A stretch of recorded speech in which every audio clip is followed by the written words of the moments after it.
And the 9th of August every year is the International Day of Indigenous People.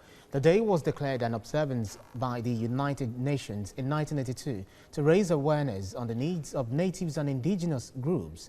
TVC crew visited the Karu community, on an indigenous community in the Federal Capital Territory. They complain that despite their proximity to the federal seat of power, they hardly feel the impact of governance and development. Mayor Thomas reports. The drive to Karu was tasking, as the road leading to the community is not charted. The environment could better be described as a slum.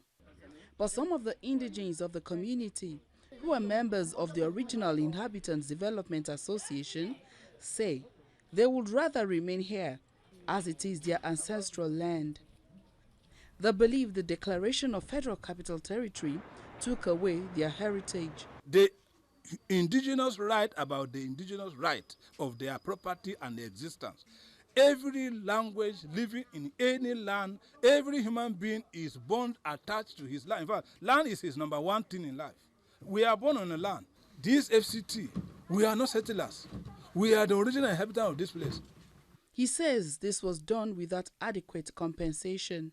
The indigenous law, Article 10, say that if there is any need for every government in the whole world, of a nation or a state that want to relocate some people because of an override interest towards development of that country, the law is that the people should be informed and their free consent for that project will be assented for.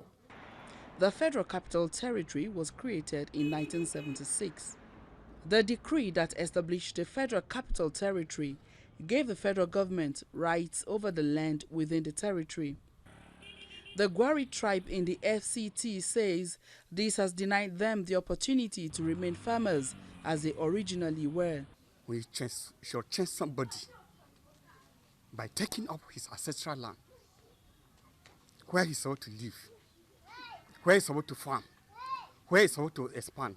They bemoan the conditions they have been subjected to. Development, no road, no hospital, no plan. We are agricultural people, nothing.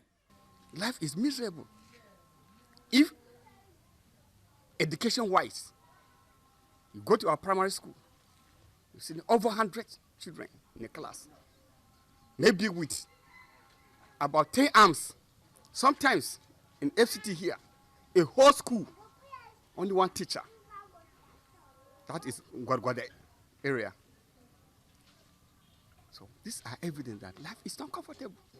The FCT is administered by the Federal Capital Territory Administration, headed by a minister appointed by the president.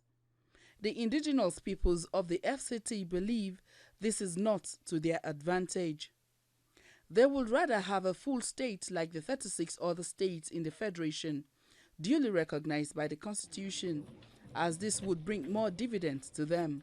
For life to be meaningful to us, let's have a state recognition in the larger FCT. So that at least somebody can become a governor, somebody can become a commissioner, somebody can become a House of State member. We have the second tier government, like other Nigerians.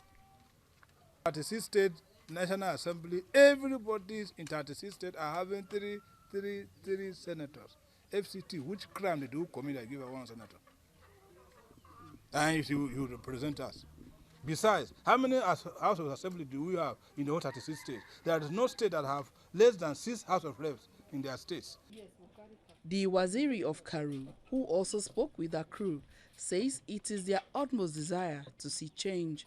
What we want to do now is that government to help us now is that environment, as we are now, all this gutter, it is we that the environment, the indigenous or people that are living in the community that want to help themselves. The theme for the International Indigenous Peoples Day 2020 is COVID-19 and Indigenous Peoples' Resilience.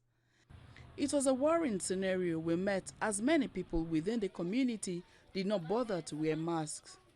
The Waziri Karu says efforts have been made to sensitize the people of the community on the pandemic and its inherent dangers. The community are having awareness from radio, in the church, in the mosques. We are getting awareness so that how we will live with this pandemic. But then, the language barrier still remains a challenge. The Gbaji language is hard to say, okay, they will call it Ta'ikiki. And what does that mean directly? Ta'ikiki, that is a disease that doesn't care about who you are. And that if you are caught with it, then you will go to quarantine. Have you? Quarantine in Gbaji is Kujbeya. One of the aims of this day is to raise awareness on measures to be taken to protect and promote the rights, cultures, and ways of life of indigenous peoples. The Karu community leaders say Gwari people are peace-loving and very hospitable people, but continued neglect by the government could cause resistance among the youth in years to come. As we celebrate the World Indigenous Peoples Day today, it is important to remember indigenous people are vulnerable people that should never be neglected. The Karu people of the FCT have made their desire known. They want development within their communities. Moya Thomas, TVC News, Abuja.